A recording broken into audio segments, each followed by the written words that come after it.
Well, it's time for Learning Love devotional number 23.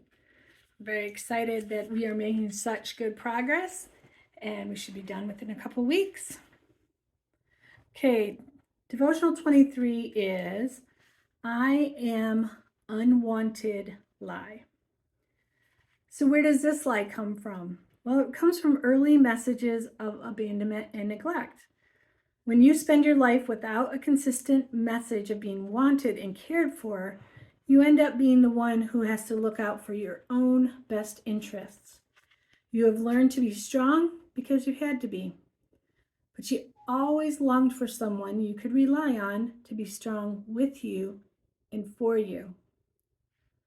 I learned early on that our dad didn't want 7 kids. I often heard him mention that he only wanted 4.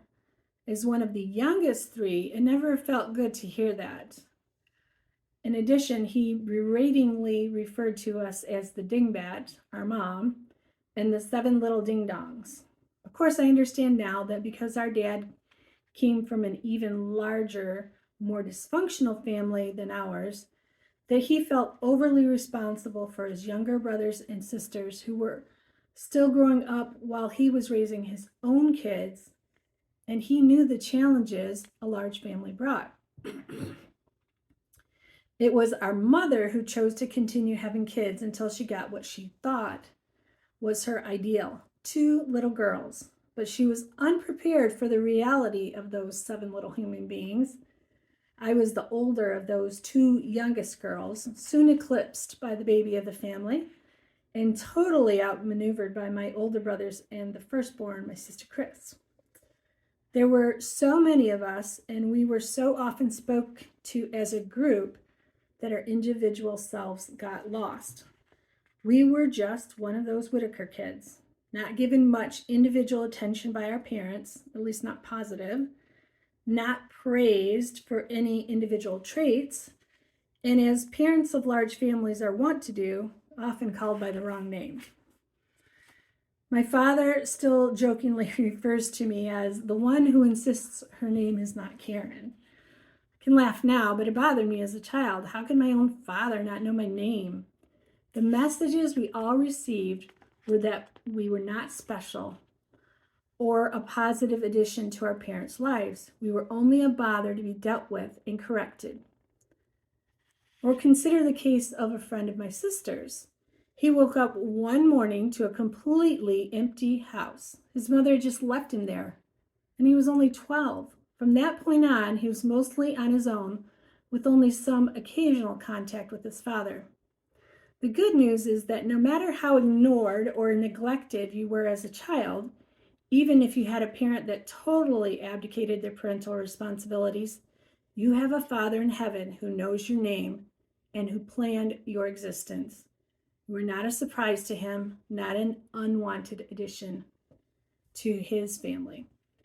But because you've had to do it alone, it becomes hard to believe that God, who feels so removed from you, actually wants to walk with you through the difficult places in life.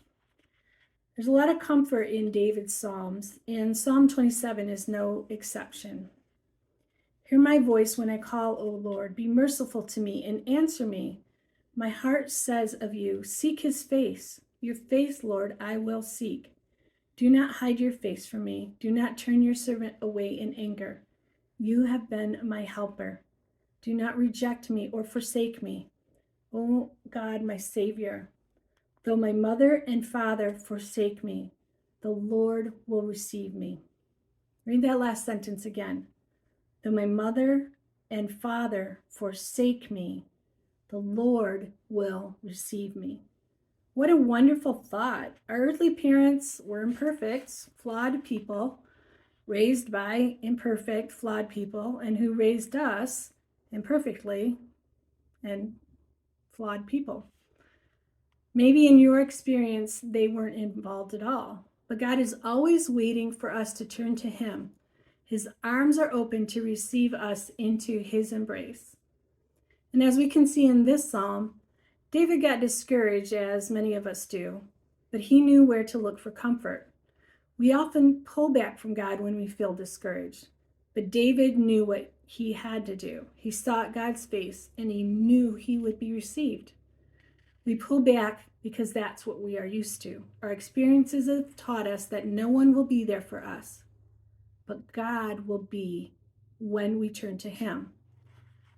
Some of David's other Psalms are less fraught with internal turmoil, like this one from Psalm 68. Sing to God, sing praises to his name, extol him who rides on the clouds. His name is the Lord, and rejoice before him. A father to the fatherless, a defender of widows, is God in his holy dwelling.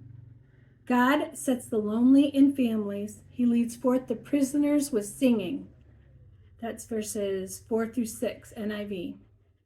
God has always been a God of the downtrodden, of those that the powerful of the world find little value in. We can take comfort that no matter our family situation, we have a Father who cares and is concerned about our lives. I believe the family that God sets the lonely in is the church family.